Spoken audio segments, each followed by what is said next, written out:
Well, hello, everybody. I'm John Panichone from the Learning Network, and I want to thank you for making time today, whether you're here live or watching the recording, for what we have to talk about today. We have a pretty full agenda, so I'm going to get right into it. I'm joined by three esteemed colleagues who are here from three different companies. And hey, guys, thanks for making it. Why don't we just quickly go around the horn here and introduce yourselves quickly? Yeah, sure. So Chris Washburn. So I'm the Director of Learning and Development for Aritzia. Kevin Kernahan, Director of Learning and Development for Canada Post. And Steve Renz, I'm the Global Director of Learning and Development for BNI. Thanks, guys. Thanks for being with us again today. I am the moderator for today, but I have been in the industry for quite a while. I'm the co-founder of Logic Bay Corporation, which still is humming along nicely today. The Learning Network, it's part of the Learning Network now as of 2020, and I've had about 20 years with that, working with a variety of clients on learning strategies. Before that, I was Director of Learning Technologies for MetLife, and I was on their side of the table for many years. So with that as a background, it's not about me at all. I do just want to set the stage for the panel. And we've been working on learning solutions at the Learning Network portfolio for lots of years, and we've learned a lot, as many of you have. And a few of the things we've learned are summarized in this slide. So any blended or hybrid learning type of environment really boils down to what we feel are 7 best practices. And these are in no particular order, but we have found that these are critical elements in any hybrid learning strategy. The first two kind of go together, starting with the end in mind and deciding what to measure. So that oftentimes is a good place to start, as many of you probably know. Really envisioning the end state and deciding what is it that we want to move the needle on in terms of performance, and what are we going to measure to do that tends to be common in any very good, effective solution. Subject matter expertise and knowledge from subject matter expertise clearly is a key element of many successful programs. And a blueprint or a course design oftentimes has to be there, or these things take a life of their own if for those of you with experience know how that can go. The what's in it for me is critical from the learner's perspective, and oftentimes we don't think hard enough about that, but we've learned that those that do feel that leads to success with hybrid learning. And really having small digestible chunks. You know, we live in a video binging society these days, but we also live in reels and very short videos and things like that. So we've had to conform as an industry to that reality. And these bite-sized chunks tends to be common with successful hybrid learning strategies.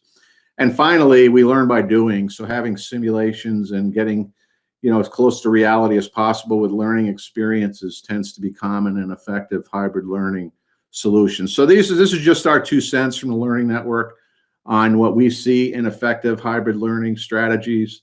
But that's just from our perspective. The purpose of this webinar is to actually get you the inside view from people that have actually done this in companies and to learn from them.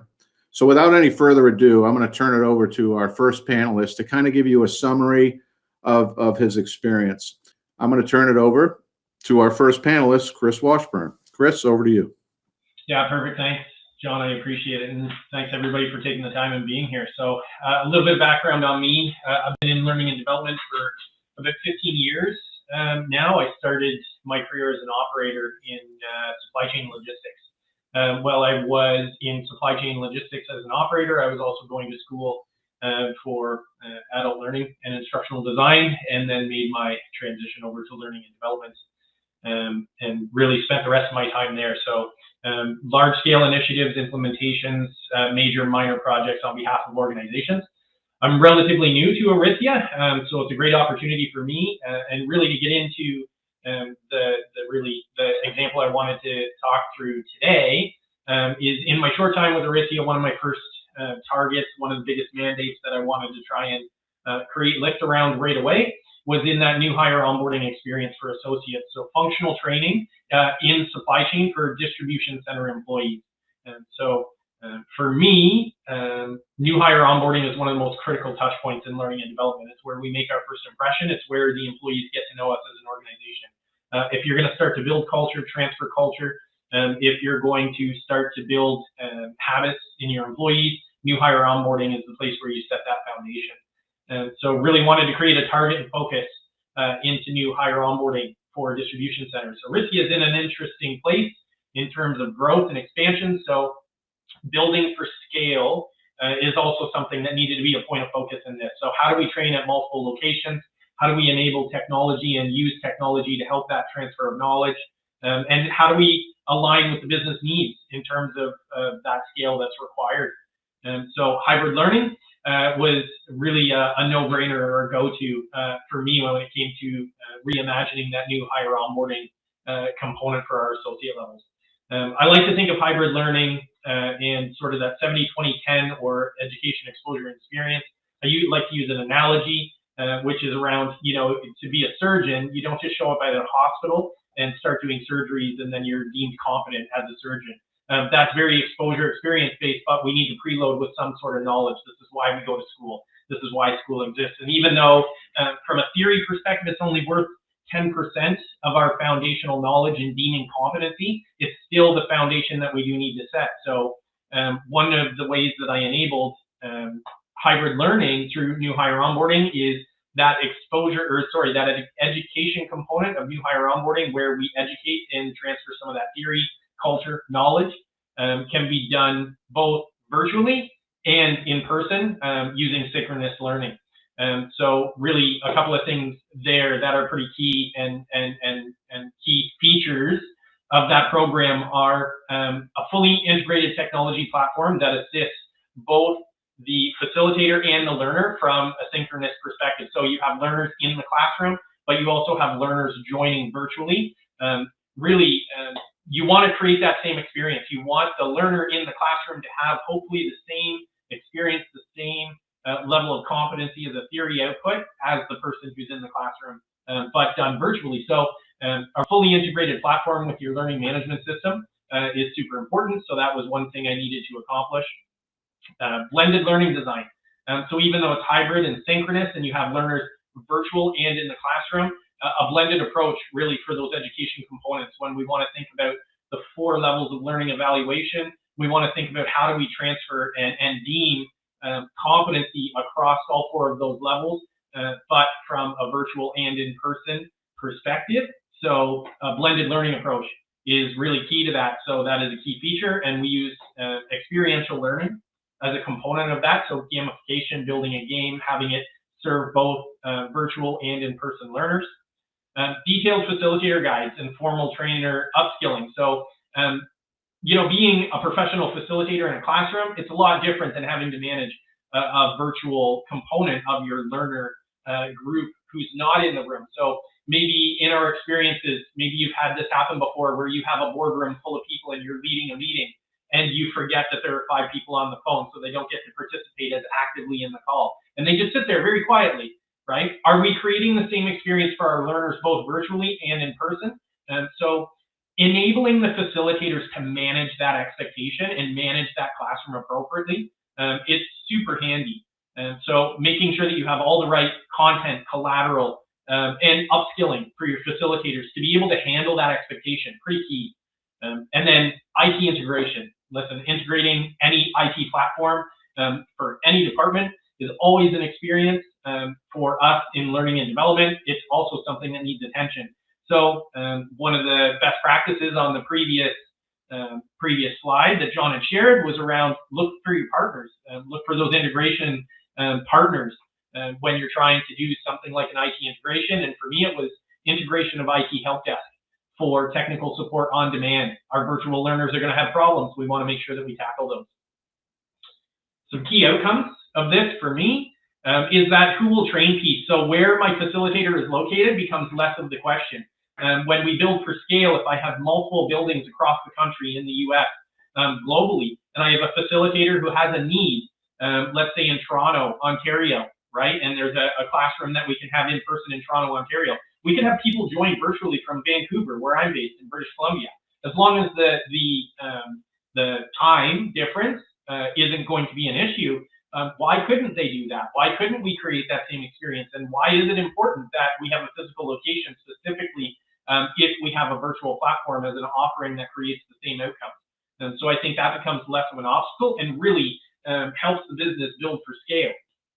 The facilitation as an output, because we focus so much on the facilitators and those upskilling pieces and the supplementary material to support our facilitators, the facilitation came off as very seamless and supported. A very professional onboarding experience. Everyone knows the difference. In my experience, I definitely know the difference when I walk into a very professional and slick classroom where the facilitator definitely knows what's happening, and then maybe a different style classroom where the facilitator hasn't had as much attention. There's a little bit of a difference there. So we went the later route, which is knowing that it came off very seamless, very professional, because we had it all put together. Education, exposure, and experience by really addressing that blended piece. We wanted to make sure, and we found as an outcome, because we focused on education, exposure, and experience as 70-20-10, that we were getting the learning outcomes that we wanted to achieve, both from a theory perspective, but also from an experiential perspective. And then speed to competency and building for scale, I had mentioned before. Very achievable, because we had thought about all these pieces in the beginning. And really, that output, building for scale, meets the business requirements. So a very good output there as well. Some of the best practices from my perspective would be fully assess the business needs before you get into a built platform. So if you go online and you search for virtual instructor-led training platforms, there's lots of them out there. Make sure, and really leads back to John's previous slide, make sure you have that design strategy that you've really outlined how you want this to take place, because different built platforms are going to operate in different ways. So really focus on that. Understand your business needs and business requirements, because the last thing you want is to take on a contract or purchase a built platform that doesn't meet the needs of either your design strategy or the business in the end. So make sure that's really a deep dive for you. Always seek to fully and understand for the account or account for the needs of the learner, but also focus on your facilitation as well. We always in learning and development, we want our end game, our focus to be on the end user, on the experience of the learner. One of the ways that we enable the experience of the learner is also focusing on the experience of the facilitator.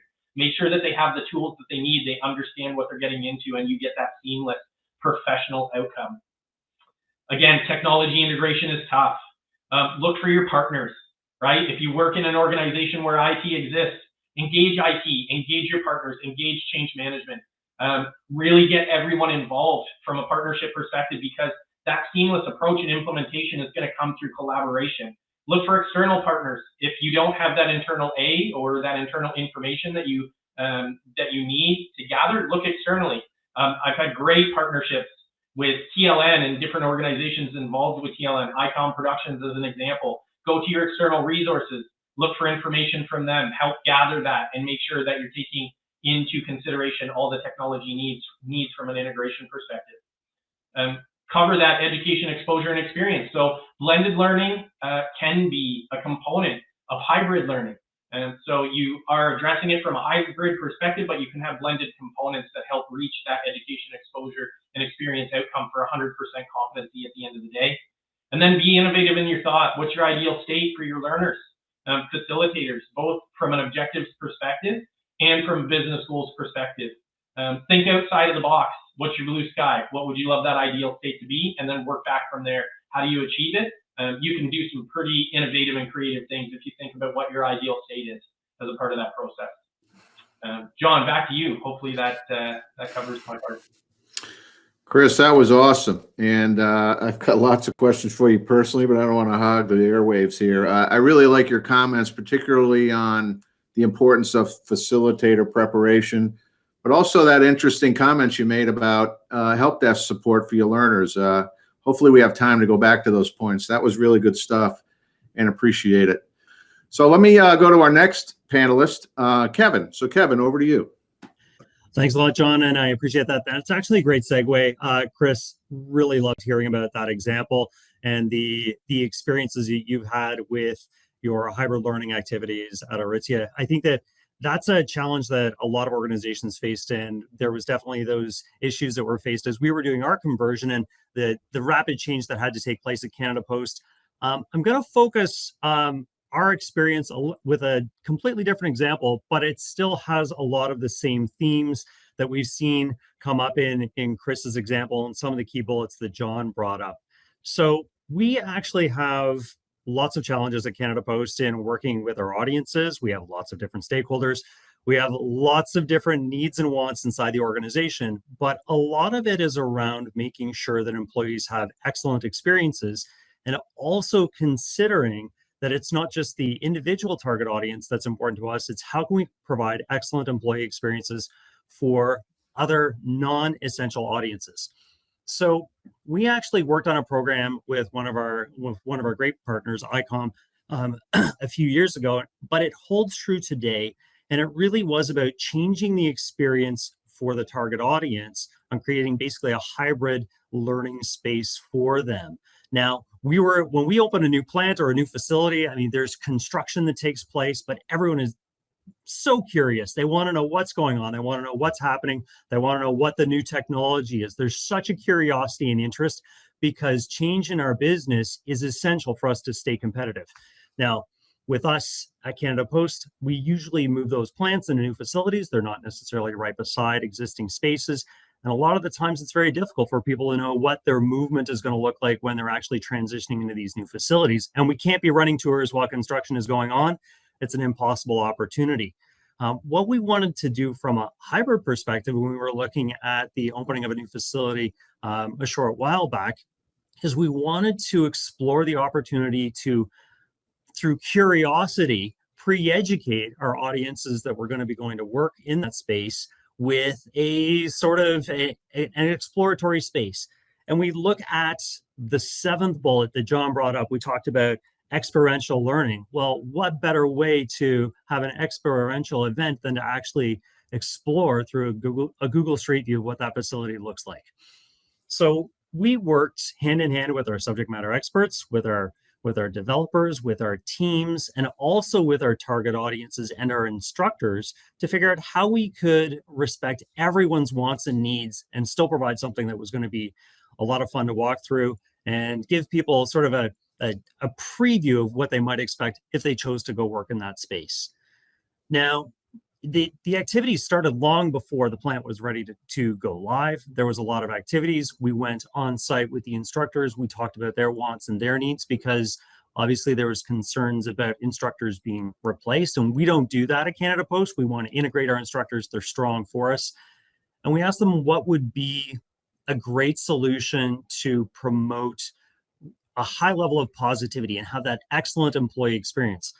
Well, the notion of the Google Street View came up. We started talking about that as an opportunity, but then we also talked about how that could be promoted internally with the instructors themselves. So they were heavily involved and they wanted to take those activities and then reinforce them with the on the floor activities when the plant was accessible by our employees. So it was really, really an interesting activity in trying to design these features so that we had all of this space available and could really promote what we were doing from an innovation perspective. Now, what was also interesting from a feature perspective is we want to actually start challenging our employees to be a little bit more curious.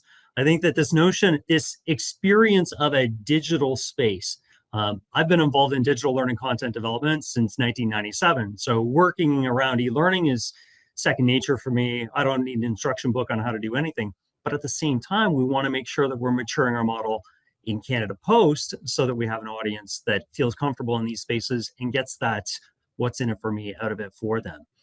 So we changed the benchmark a little bit of how we do our online learning. It's like having high experiences, having curiosity driving people's interest in what they're going to do. We didn't track anything inside of the learning activity because we knew it was going to be supported by instructors downstream. It was getting awareness, driving interest, making people feel connected to the company and really engaged about wanting to work in that space. So we did a couple of interesting things, and our outcomes that came from it were that our transferring employees that were at a facility that was about a 40-minute drive away from where they were going to be bidding into, they actually really gained a deep, realistic awareness of that facility before they even started. They knew their way around the facility. They knew where all the signage was. They knew where the equipment was going to be. They knew what the job tasks were going to be because we integrated job task video content, and I know John mentioned that earlier, into the actual learning events themselves. And we added a little bit of humor in as well, because who doesn't like a little bit of humor as long as it's done safely? And it really created an opportunity as a jumping point for our instructors. So the instructors had that opportunity to review it, but we also paired it with live instructor activities so that people could feel enabled and actually do the one-on-one activities as well. So we have a digital experience, and then we also have a hands-on experience. It really created the opportunity for people to feel confident going into that space, and really reduced our uptime one-on-one instructor activities that were taking place, and people could get up to speed a lot faster working in the facility. We actually had a secondary outcome that came out of it, and that was that it drove curiosity and interest for people who didn't actually work in that geographical location. I know Chris talks about a large audience, and he talks about having them wildly dispersed. Well, when you hear about a new plant being open for your large organization, what better way to drive curiosity and pride in your organization than allowing people from a 3-hour time zone away to actually go in, look at the space, see what's happening, see what innovation you're bringing into the company, because it drives pride in an organization. So we receive some secondary benefits of just real corporate pride from a non-direct audience. Now, from a best practices perspective, there's definitely some things that all tie this together. We talk about benefits of other users, and it's not always necessarily the individual target audience that is your entire target audience. So think about the benefits that you can get, whether it's pride or it's like awareness or curiosity or driving innovation or thinking differently about how the company does things. There were benefits that came out of it that weren't just learner-centric. One of the best practices that we did during this project is we openly accepted the opportunity for fast failure in our development. And I think that it's like, more often than not, people get into design structure where they're like, no, this is the design we're going to do, this is the software we're going to use. And they become so absolutely tied to it that they accept all of the failures that might exist within that system when they've gone too far down the road. And as we worked through the program, we accepted and made rapid decisions on the fly saying, no, this software isn't going to work. That's a great proposal. We did a little user test with it. No, that's not going to work. It's very agile, and it's staying strategic to know that the end user experience is much more important than any 2 or 3 day delay that you're going to have on development. So be prepared for fast fail. Use interest dialogue so that all your stakeholders are also engaged in the blended activities. And just try and make sure that you're not trying to do something for a fad or trying to do something that's something that you saw on YouTube or something that you saw on TikTok. I think that more often than not, stakeholders will get engaged and they'll see activities or they'll see something and say, oh, wouldn't that be great for this? Without actually understanding the ramifications. You're looking for longevity. You're looking for the ability for reusability. You're looking for the opportunity to have a long lifespan in the activities that you're developing, and also be deconstructed so that they can actually be used for different activities. Now, John, I'm just going to share a couple of quick screen captures that give a little example of what we did, because we actually paired both the simplistic environment, the Google Street View, but also with an instructor view. So if you just give me 1 second. Okay, when I was saying we were keeping it simple, we kept the digital experience simple. It really was inspired by the Google Street View environments. We have an entire map. You navigate around it with a mouse or your mouse pad. You can even do this on a tablet. There's integrated health and safety messages. There's integrated videos. We can see a screen capture above that has that integrated video of the actual process that we're looking for our employees to participate in. And it really drove the experience as being curiosity. I'm going to mine into it and see if I can get everything that I need to know. And if someone came back to me and said, well, it's like, and I'll ask them, did you see the video? And they're just like, no, I didn't. I'm like, well, go back in and take a look for it. It's like, go explore a little bit more. You missed some stuff. And we drive it through positivity. But we also balanced it with a really robust facilitator's guide. And that was really, really important that we enabled our instructors to work with the technology so that everyone had a positive end experience. So that's where I wanted to leave it. Our hybrid experiences mimic some of what Chris's has done, but they also explore different opportunities as well. And we try and make sure that we stay at Canada Post in front of a lot of the different elements to meet our different target audiences. So thanks, John. I really appreciate the time today. And hopefully we'll get a great closing segment from Steve. Thanks, Kevin. Great stuff. I wrote a few things down as you were speaking.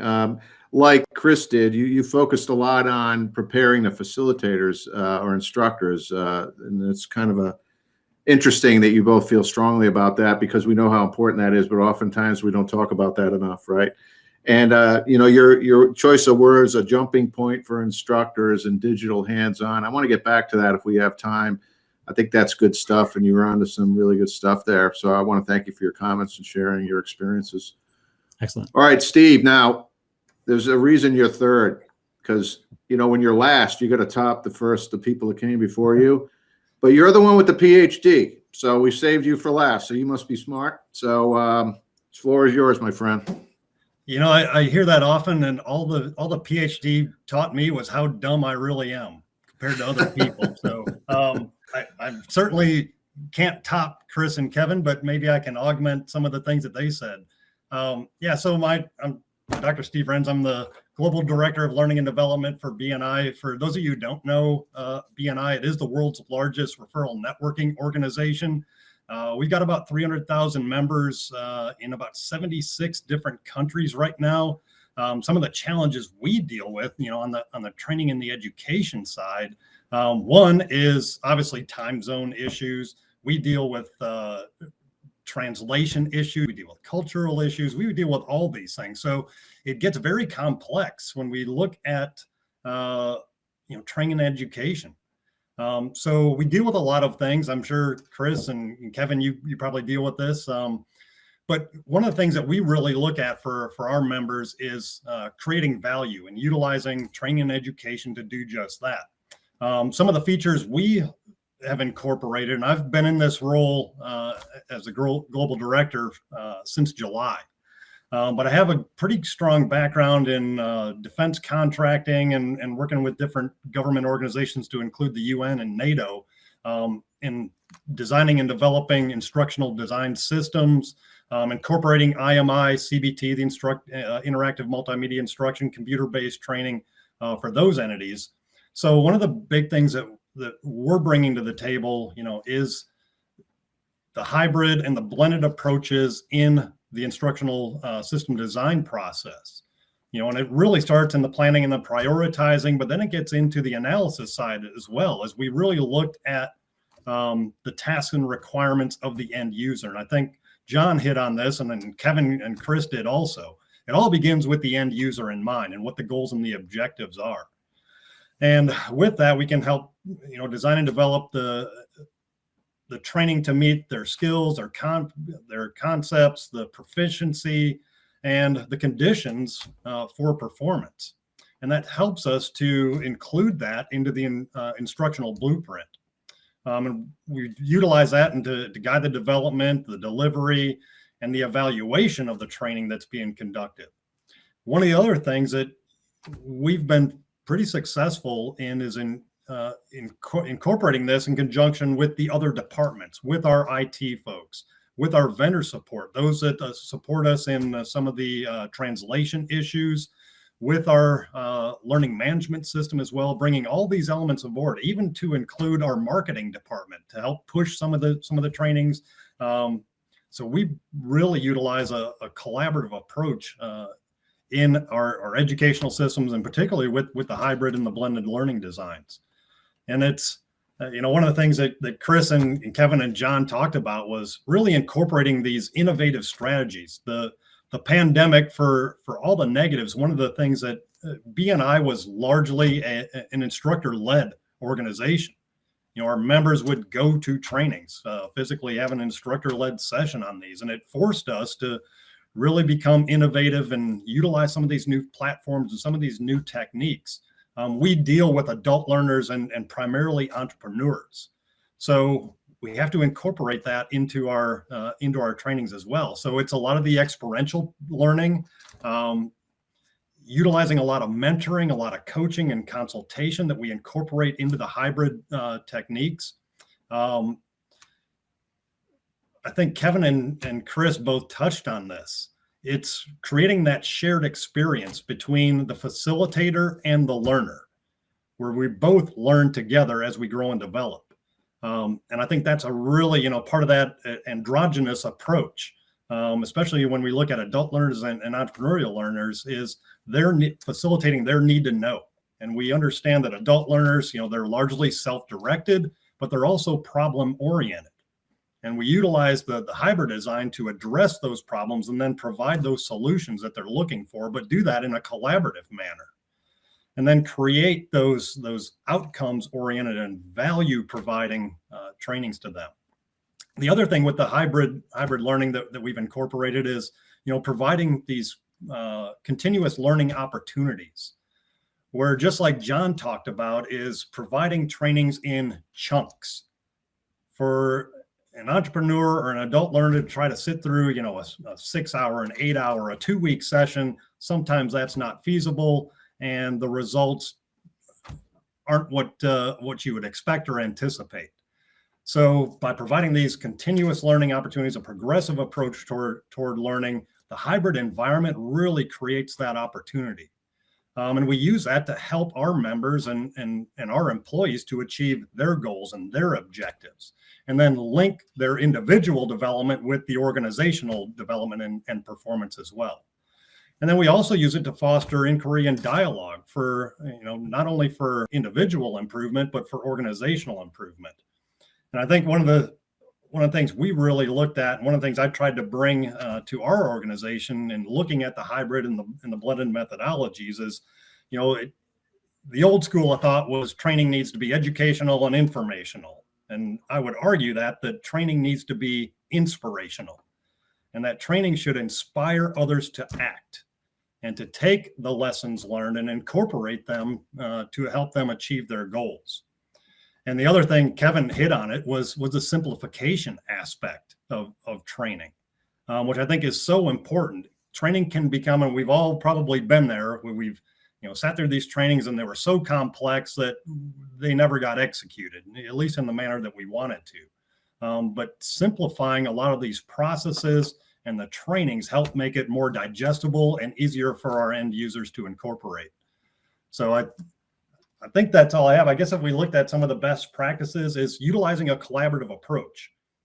There's so many outlets, and John and the Learning Network, there's so many great organizations to be able to tap into. And this global community of trainers and developers are out there for us to access to get the best practices, lessons learned, reaching out to folks like Chris and John and Kevin. I think this is a great community, a great network to start so that we can help assist each other on this.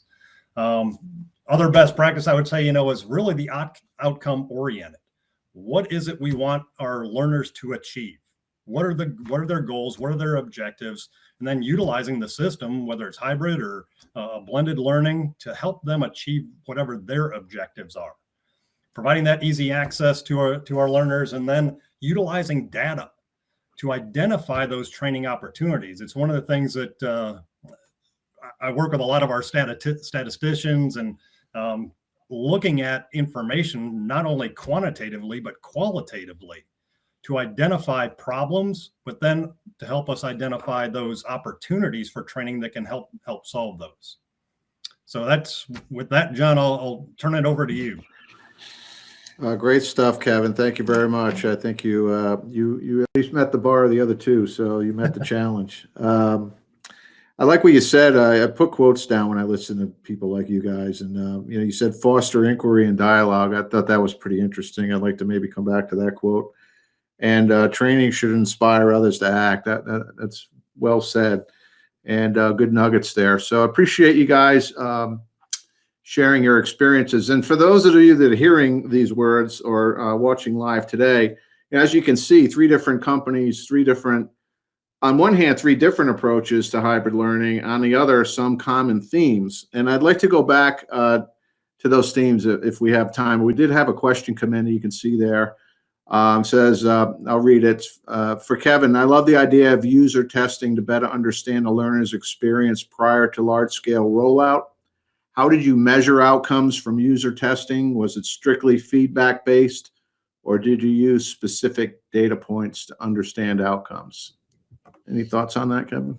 So a couple of thoughts, and I've had a lot of experience in my entire career with this, and it does come up quite regularly. I won't speak the project that we worked on specifically that I showed was more about creating a little bit of edutainment and some culture around it. So we did some user experience testing on that piece just to make sure we had a framework that was going to be easy to navigate and was a positive experience. So we did some pilot testing with some of the target audiences. One of the things that we found, and many organizations will find this with that piece, with the pilot, we did it one-on-one, we did observational testing.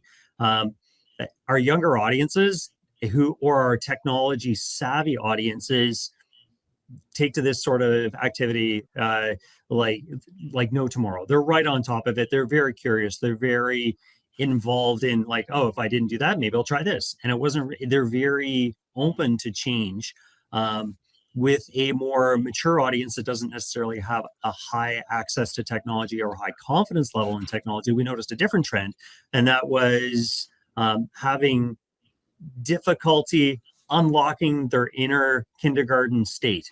And it's a very interesting element, right? When we talk about learning and we talk about experiential learning, the one thing that we've actually forgotten how to do is be curious, allow mistakes to happen, allow ourselves to backtrack. It's like play. This notion of learning comes from play, and we learned all of our life skills that we needed in the first 2 years of formal education in kindergarten and whatnot.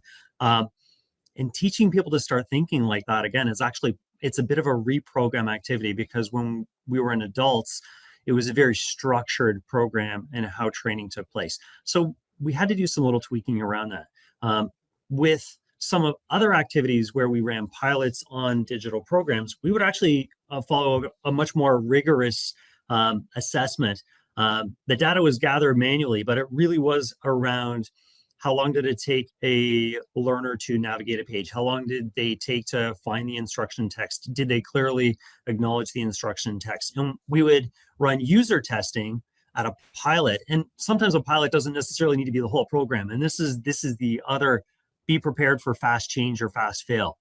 You want your pilot on your UX experience to take place early in the development stage, because if you got it wrong early, it's like you can fix it early. So I've been involved in programs where we would do pilot and there would be one module out of a 10 module segment. And learners would have one-on-one observations, not guided instruction, on their experience, and everything would be tracked, and then it would be assessed and observations of the behaviors would be put together. And then the instructional design team and the pilot observers would review that information and say, okay, this was a 1 in 10 issue or a 1 in 20 issue. That's personal preference. But when you see a trend from those observations that become statistical, then you make those changes at the pilot so you can actually address the problems early on. So I hope that helps answer that question. That's great stuff. Thank you very much. Chris or Steve, any comments on what Kevin just addressed? Any experience you've had around user testing that are worth mentioning? I'll add just a little bit. As if you're designing and developing your curriculum, one thing is to determine what the evaluation criteria is going to be, even before you roll out the training. It goes back to the old adage of what gets measured gets done. As part of the process, I would encourage folks to develop the evaluation criteria. If it's performance-based, to what degree should the end user be able to perform or execute a certain task? Or if it's knowledge-based, what degree or what level do we need them to be at the end? And then design the program to do that, but then measure it afterwards, whether that's quantitative, whether it's qualitative, to be able to accurately measure that. That will help not only the end user to improve, but it will help you as instructors and facilitators to better design programs that will help to facilitate that. So I would say, it really starts in the design phase of what's going to get measured and how you're going to measure it. We saw this years ago. We did some training with the U.S. Navy. We're under contract, converting a lot of their live fire trainings through the utilization of simulators. And we proved to them that their simulators can be used effectively, but does not replace live fire.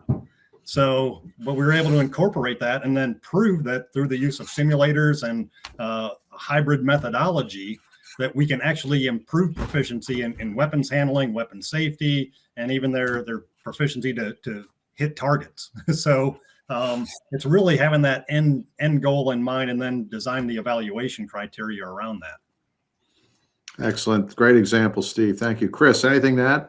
Yeah, no, I disagree completely. So well before I ever get to design or development in my sort of process, the first 4 things I do is understand my needs. So my needs assessment, set my objectives for the design or build down the road, understand how we take it to company, so a deployment strategy, and then follow that with an evaluation strategy. And all 4 of those components are done well before I ever design anything. Because if we don't fully understand those components, it's really hard to get something that's going to move the needle in the end. So I agree. I think both of them touched on it very perfectly. But I 100%, before I ever get to design or development, I need to think of those 4 components before we go down the road. Cool. Thanks, guys. Good stuff. One thing that's cool about being a facilitator is you can kind of like become a dictator and take over the session, which I'm going to do right now. But anyway, I actually have a question for you guys, because I know it comes up a lot in our world. You know, hybrid means different things to different people. For some people, hybrid means you have an online version of a face-to-face learning event, like you have one for online, one for face-to-face. I think the more elegant ones, like the ones you guys were referring to in your organizations, kind of take the best of both worlds. You have this online experience leading up to a face-to-face or vice versa. That's more sophisticated. I think what we see, and I'd like your comments on this, the hard nut to crack is when you're designing a truly hybrid experience, how do you tackle all the difficult issues around designing both experiences appropriately? And then when you put the pieces together, they actually flow seamlessly as a learning strategy. I know that's a complicated question, but I know a lot of folks struggle with doing it right. Do you have any brief thoughts on how you've addressed that in your organizations?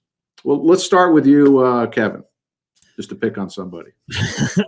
No, I appreciate the question. The number one activity that we did at Canada Post, and it was really, really important, was talking with the audiences, talking with the instructors and what their needs, wants, what their emotional concerns were, talking with the target audience from an employee base and asking those same questions, and then also talking to the stakeholders about what their questions were, so that you can address their interests in the design activity so that they see it as being harmonious as well.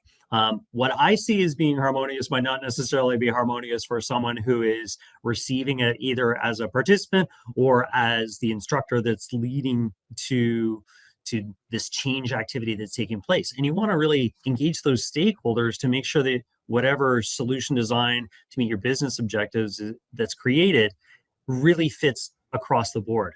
I think that getting that buy-in was critically important, because it didn't necessarily mean that we were creating a best solution for any one audience, but they could understand compromise as well because they were involved in the conversation. And when we have to make compromise from a technology perspective, it was seamless compromise and no one thought it was. So it actually was finding that commonality, finding that common ground, so that the seamlessness or the sophistication that you're looking for from the transition to what the facilitator is doing to what the digital experience might be that precludes it to other support activities that might come afterwards. It just seems like it flows naturally together. It's just talking to your stakeholders. That's interesting. So you have more of an unstructured approach, it sounds like. I don't want to put words in your mouth, but you tend to like use stakeholders and let the thing develop as you get input. Is that a fair way of characterizing it? Well, I would say that it's an important first step. Right. It really you have to have great designers. You have to have great instructional designers that understand the nuance between the different modalities. You have to arm yourself with the absolute best staff that you can, that bring a wide variety of experiences and can work creatively to come up with a cohesive solution as well. But if you don't have the positions of the stakeholders identified and what their emotional needs and wants are and what their restrictions are first, it doesn't matter how great of a design team you have, you're still not necessarily going to get buy-in when you roll out the program, and it'll seem disjointed. That's great. Thank you for that. Chris, I'd like to put you on the spot now. Let's just say you get tasked with a new hybrid learning program. How do you address this issue of, what to do and what modality and how it all fits together? Can you briefly give us your opinion on that? Yeah, absolutely. So I think I follow, me personally, I have my own program development methodologies. I follow those. So I have a cycle. I use that cycle. I trust that cycle. The cycle is based on theory for me. And I really leverage that as my foundation for moving forward with any ask. So major, minor, new program, new hire onboarding, doesn't matter what it is. I follow the cycle. So for me, it's you'll find in theory, in learning and development, there's lots of different versions of the cycle. Mine is specifically one that I use for myself. But one of the goals there is to make it your own as you go through the experience of growing your profession and your practice in learning and development. I always start with my needs assessment. I go to my learning objectives. I understand my options for deployability. I set my evaluation strategy. Then I start to create a design strategy.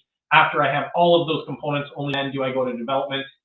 Once I go to development, then I think about leveraging that deployment strategy to actually take the company, follow-up evaluation, start the continuous improvement cycle. I know that's a lot in a very small amount of time, but I trust the process. I follow the process, right? And it helps make sure that all of the programs from both the end user experience side, a facilitation side, a business objective side, that it meets all of those goals. So trust the process, follow the process. That's great, Chris. And I had no idea how you guys are going to answer that. And you guys know weren't going to get this question, but it's interesting how one answer seems very unstructured and one seems structured.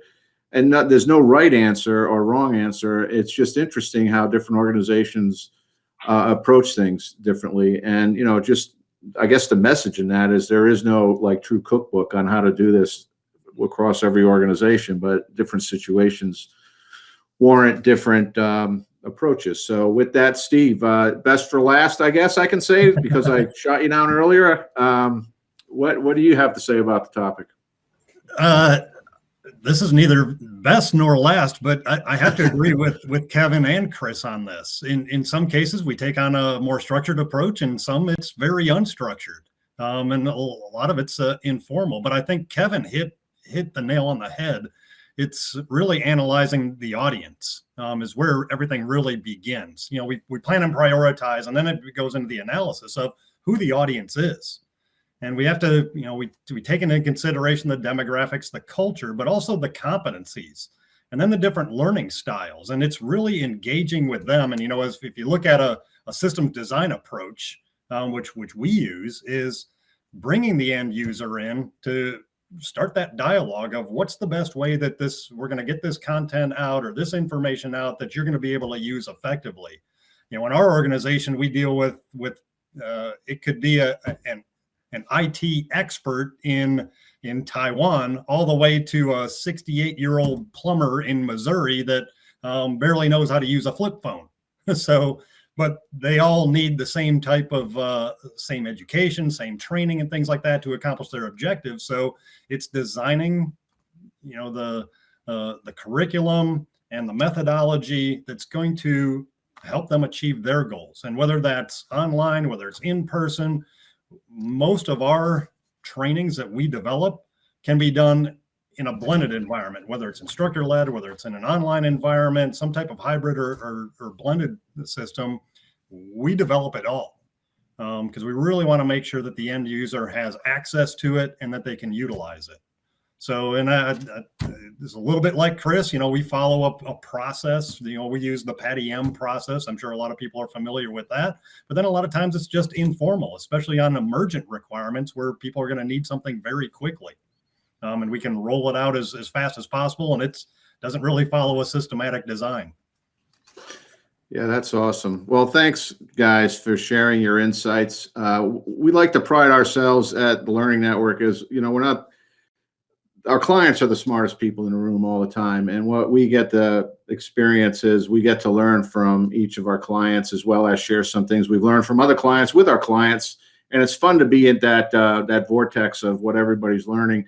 And I think to sum it up is, You guys have shared 3 perspectives and deep experience when it comes to hybrid learning. Obviously, very different approaches, which is great. And that was the purpose of today's webinar, is to share some practitioners and their experiences. And we're indebted to you for sharing your time with us today. And I want to thank you on behalf of the Learning Network. And personally, I learned a few things today myself, as I always do, listening to folks like you. If you're listening to this or watching it live, we do offer for listening to this and attending live, we are offering a free hour of a consultation on some of the topics that we talked about today. But you probably knew that was coming. But anyway, thank you for participating in this. For those of you that are here live, and for anybody in the future hearing this, thank you for making the time to hear about this. And again, Steve, Chris, Kevin, thank you and your organizations for taking the time. I know, Steve, you just came off vacation, but really appreciate you making the time today. And I'm going to open it up for any final thoughts. So final thoughts, don't limit yourself to any one method or modality. Be flexible. What you're seeing is there are many different ways to solve business problems, and there's lots of different perspectives, and there's lots of options. So stay flexible. Great. Steve, final thoughts. Yeah, I'll agree with Kevin on that. And also, don't be afraid to reach out. There's so much expertise in this organization. I look forward to reaching out to Chris and Kevin and John for some support and advice.